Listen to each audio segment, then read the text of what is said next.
بنو امیہ کا سب سے حسین بادشاہ سلیمان بن عبد الملک، سب سے حسین، 42 سال کی عمر، جوانی، اس کی میت کو قبر کے قریب کیا گیا تو ہلنے لگا تو اس کے بیٹوں نے کہا ہمارے ابا زندہ ہیں، وہ سکتہ ہو گیا ہے، زندہ ہیں۔ عمر بن عبدالعزیز رضی اللہ رحمت اللہ علیہ فرمانے لگے ارے بھتیجو زندہ نہیں ہے، قبر کا عذاب جلدی شروع ہو گیا ہے، بل عجل اللہ بالعقوبہ، چھپاؤ، جلدی چھپاؤ۔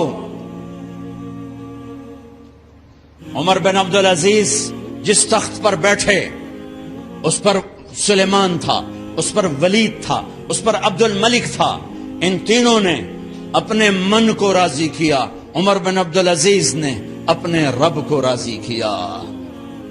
جب عمر بن عبدالعزیز کا وقت آیا مرنے کا تو انہوں نے بلایا رجا بن حیوہ سے، فرمایا کہ میں نے عبد الملک بن مروان، چاچا بھی تھے سسر بھی تھے، ان کی بیٹی فاطمہ سے شادی ہوئی تھی، میں نے اس کو قبر میں اتارا، کفن کی گرہ کھول کے دیکھا تو اس کا چہرہ قبلے سے ہٹ چکا تھا، رنگ کالا سیاہ پڑ چکا تھا۔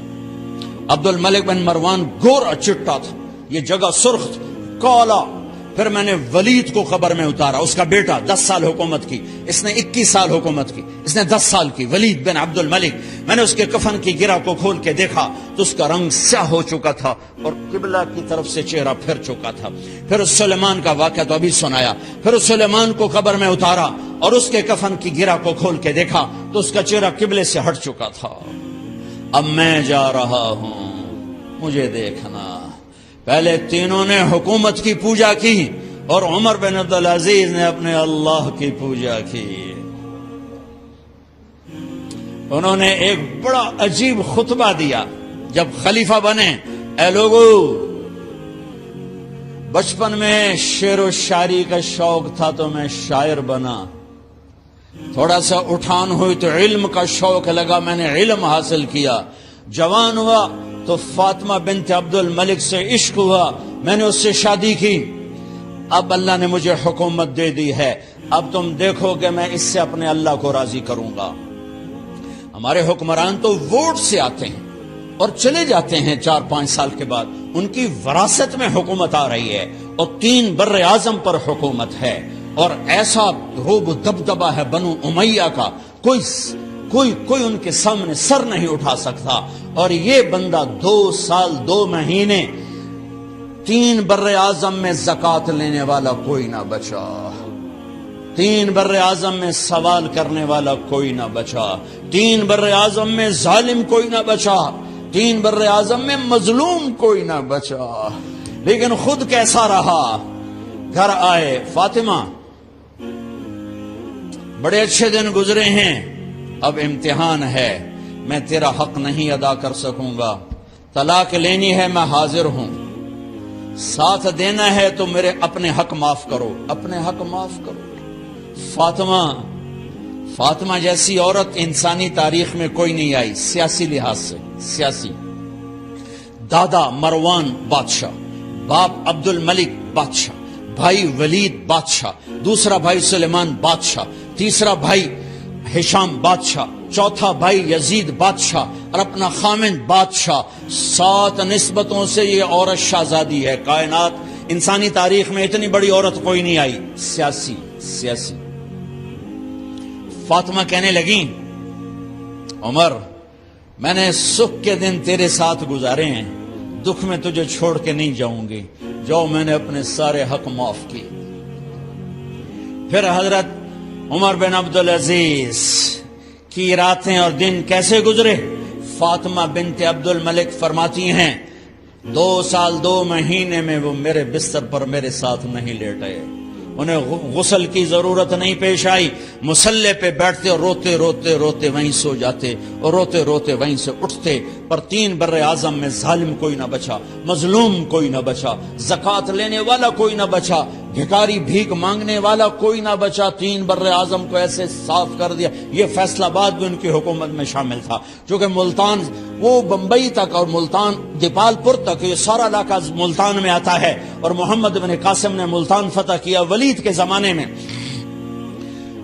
اپنی حکومت کو اللہ کی رضا کے لیے استعمال کیا۔ کیسے استعمال کیا؟ سارے مال فاطمہ کا سارا زیور بیت المال میں ڈال دیا، تنخواہ پہ آ گئے، عید کا موقع آیا، بچوں نے ماں سے کہا، 12 بچے تھے، بچیاں 12 بچے بچیاں، ہمیں کپڑے لے کر دو، عید آ رہی ہے، ہر آدمی اپنے بچوں کے لیے کپڑے لے رہا ہے، ہمارے بچے بھی کہہ رہے ہیں کپڑے لیں، جاؤ بھائی لو۔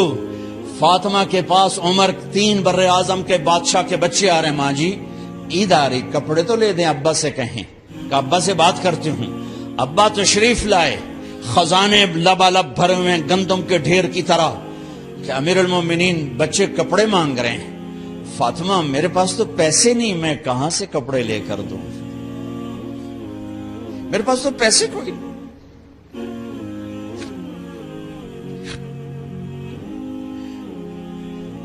حضرت فاطمہ نے کہا پھر بچوں کا کیا کروں؟ کہا پھر مجھے بھی نہیں پتا کیا کروں۔ اس کے پہلے 3 حکمرانوں نے لوٹ مار کے بازار گرم کیے، ظلم و ستم کے پہاڑ توڑے، اور آج اسی خزانے پہ ایک شخص بیٹھا ہے جو اللہ کو راضی کرنے کے جھنڈے گاڑ رہا ہے۔ تو فاطمہ نے کہا آپ ایسا کریں، اگلے مہینے کی تنخواہ ایڈوانس لے لیں، اس سے میں اپنے بچوں کو کپڑے لے دیتی ہوں، اور گھر کا خرچہ میں مزدوری کر کے گھر کی روٹی چلا لوں گی۔ ارے اپنی تاریخ پڑھو، صرف ڈرامے ہی نہ دیکھتے رہ جاؤ، صرف گانے ہی نہ سنتے رہ جاؤ۔ اور بھی دکھ ہیں زمانے میں محبت کے سوا، راحتیں اور بھی ہیں وصل کی راحت کے سوا۔ انہوں نے اپنے بلایا وزیر خزانہ مزاحم، اپنا ہی غلام، ہاں بھائی مزاحم ہمیں بچوں کے کپڑے چاہیے، تو اگلے مہینے کی تنخواہ ایڈوانس مل جائے۔ وہ کہنے لگے امیر المومنین آپ مجھے لکھ کر دے دیں کہ آپ 1 مہینہ زندہ رہیں گے، میں آپ کو تنخواہ دے دیتا ہوں۔ عمر بن عبدالعزیز سر جھکایا، اٹھے، گھر گئے، فاطمہ میرے بچوں سے کہہ دو کہ تمہارا باپ کپڑے لے کے نہیں دے سکتا۔ اپنی تاریخ تو دیکھو،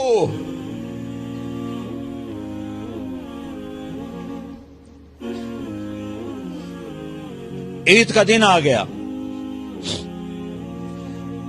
خلیفہ وقت عید کی نماز پڑھاتے تھے، نمازیں بھی خلیفہ وقت پڑھاتے تھے۔ بنو امیہ کا خاندان ملنے کے لیے آ رہا ہے، سارے سرداروں کے بیٹے، اعلیٰ پوشاک، اعلیٰ لباس، ملنے آ رہے ہیں۔ تھوڑی دیر بعد دیکھا تو بچے بھی ملنے آ رہے ہیں، امیر المومنین کی حیثیت سے بچے باپ کو ملنے آ رہے ہیں، اور ان کے جسموں پر پرانا لباس ہے۔ حضرت عمر انہیں دیکھ کر ادھر اپنے سرداروں کے بچے دیکھے تو زرق برق پوشاکیں، اپنے بچوں کو دیکھا۔ ارے اس باپ سے پوچھو جو سب کچھ کر سکتا ہو اور پھر مٹھی بند کر لے کہ نہیں میں نے حرام کی طرف نہیں جانا۔ بچوں کو دیکھا تو آنکھیں ڈبا گئیں، آنکھوں میں آنسو آ گئے۔ فرمایا میرے بچوں آج تمہیں اپنے باپ سے گلہ تو ہوگا کہ آج ہمارے باپ نے کپڑے ہی نہ لے کے دیے۔ ان کے ایک بیٹے ہیں عبد الملک، ان سے بھی 4 رات آگے تھے، ان سے پہلے ہی فوت ہو گئے تھے۔ کہنے لگے ابا جان آپ کو مبارک ہو، آپ نے قومی خزانے میں بددیانتی نہیں کی ہے، آپ کو مبارک ہو۔ آج ہمارا سر بلند ہے، ہم شرمندہ نہیں ہیں، ہم شرمندہ نہیں ہیں۔ انسانوں کو کپڑوں پہ نہیں تولا جاتا، آج کا میرا دیس کا مالدار اتنا فقیر ہو گیا ہے، اتنا چھوٹا ہو گیا ہے کہ وہ اپنا تعارف کروانے کے لیے 50 لاکھ کی گھڑی لیتا ہے، 6 لاکھ کا جوتا لیتا ہے۔ آج کی بیگم اتنی چھوٹی ہو گئی ہے کہ اپنے قد کو بڑا کرنے کے لیے وہ 10 لاکھ کا ہینڈ بیگ لیتی ہے کہ دیکھو میرا بیگ 10 لاکھ کا ہے۔ ارے میری بہن، تو 10 ٹکے کی بھی نہیں رہی اگر تو نے بیگ سے اپنے آپ کو بڑا بنایا۔ او میرے دوست، تو 2 ٹکے کا نہیں ہے اگر تو 10 لاکھ کے جوتے اور 50 لاکھ کی گاڑی سے، 50 لاکھ کی گھڑی سے اگر تو بڑا بننا چاہتا ہے۔ ارے اس دھوکے سے نکلو۔ برینڈڈ کہاں جا رہے ہو؟ جب تم اپنی ذات میں بے قیمت ہو تو رب ذوالجلال کی قسم، تمہاری گھڑیاں، تمہارے بیگ، تمہاری گاڑیاں، تمہارے بنگلے تمہاری عزت کو بڑھا نہیں سکتے۔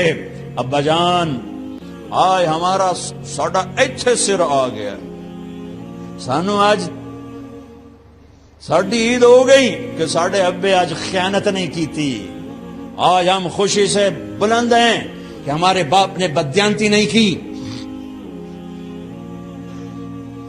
گھر میں تشریف لائے، کہنے لگے فاطمہ کچھ پیسے ہیں، میرا انگور کھانے کو جی چاہ۔ بس فاطمہ رونے لگی۔ فرمایا امیر المومنین، خزانہ تو بھرا پڑا ہے، 1 درم کا بھی تیرا حق نہیں ہے کہ تو 1 درم لے کے انگور خرید لے۔ تو تھوڑا پٹھے، فاطمہ میں جہنم نہیں برداشت کر سکتا۔ او میرے بھائیو، جو دن رات سود میں پھنس چکے ہو، جو دن رات جوے شراب میں پھنس چکے ہو، کیسے اللہ کے سامنے سرخرو ہو کر کھڑے ہو گئے؟ فاطمہ میں جہنم نہیں برداشت کر سکتا۔ نہیں،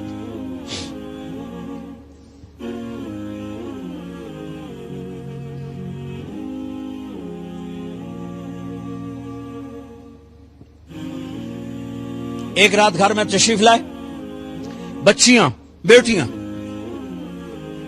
منہ پہ ہاتھ، کپڑا رکھا، دوپٹہ رکھا منہ پہ، اور بات کریں۔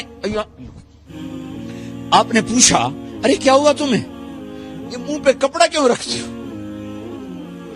تو خاموش ہو گئی، لیکن گھر کی خادمہ رو پڑی۔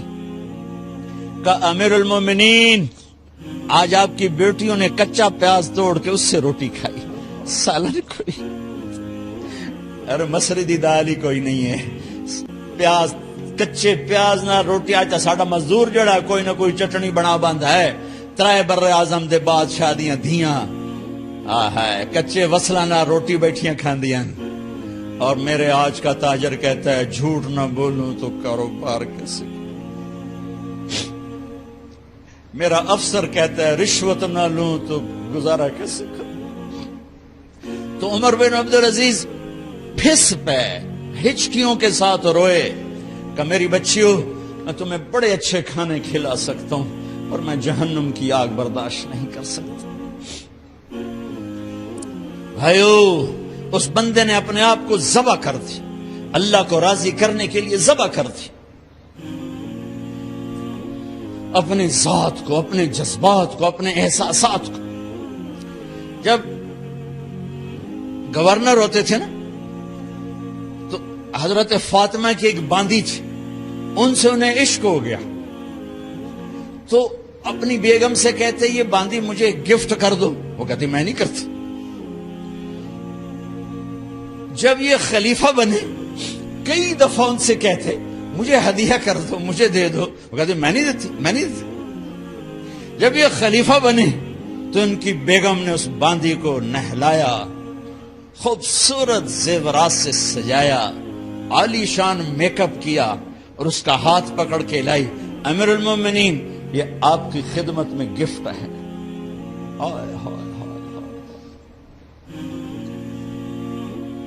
اس کو یوں دیکھا، فرمایا کہاں سے آئی تھی؟ کہا جی عبد الملک نے کوفے سے مجھے زبردستی اٹھوایا تھا، تو 2 آدمی بلائے کہ جاؤ اسے اس کے مالک کے پاس واپس بھیج دو۔ وہ کہنے لگی این وجدک علی یا امیر المؤمنین، امیر المؤمنین آپ کا عشق کہاں گیا جو میرے ساتھ تھا؟ تو عمر کی آنکھیں بھر آئیں، کہا وہ پہلے سے بھی زیادہ ہے، لیکن تمہیں اللہ کے لیے قربان کرتا، میں اپنے عشق کو اللہ کے لیے قربان کرتا۔ ہاں اب اللہ نے صلہ کیا دیا؟ جب انتقال ہوا ہونے لگا تو بلایا رجا کو، جو میں بات پہلے چھوڑ کے ادھر ان کی تھوڑی سیرت بتائی کہ رجا اب میں مرنے لگا ہوں، عبد الملک کالا ہو گیا تھا، ولید کالا ہو گیا تھا، سلیمان کالا ہو گیا تھا۔ یہ کیوں کالے ہوئے تھے؟ یہ بے نمازی نہیں تھے، بدکاری نہیں کرتے تھے، کسی کی طرف ان کی میلی آنکھ نہیں اٹھی کبھی، یہ ظالم تھے، ظالم انسانوں کا خون پیا، مال میں خیانت کی، اس پر اللہ نے چہرے پھیر دیے۔ آج عمر بن عبدالعزیز جا رہا ہے کہ دیکھو میں جا رہا ہوں، مجھے دیکھو میرے ساتھ کیا ہوتا ہے۔ ان کا انتقال ہوا، ان کی میت قبر کے کنارے رکھی گئی اور اب نیچے اتارنا ہے۔ سلیمان کی میت کو اتارنے لگے تو ہلنے لگا اور عذاب قبر پہلے شروع ہو گیا۔ عمر کی میت کو جب قبر کے قریب کیا گیا، ایسے ہوا کا جھونکا آیا، ایک پرچہ ایسے لہراتا ہوا یوں آیا، یوں آیا، یوں آیا اور عمر کے سینے پر گر گیا۔ لوگ کٹھے ہو گئے، پرچے کو کھول کے دیکھا گیا تو اس پہ لکھا تھا بسم اللہ الرحمن الرحیم، براءۃ من اللہ لعمر بن عبد العزیز من النار۔ یہ پروانہ ہے اللہ کی طرف سے اس کے بندے عمر کے لیے کہ اسے جہنم سے نجات کی خوشخبری سنا دی جائے۔ آہا، مرنا ہو تو یوں مرو، اللہ ایسی موت دے دے۔ کہتے ہیں میں نے کو قبر میں اتارا، جب قبر میں اتارا تو کیا دیکھا؟ میں نے کفن کی گرہ کھولی تو چہرہ قبلے کی طرف فٹ اور یوں لگا جیسے 14ویں رات کا چاند قبر میں اتر آیا۔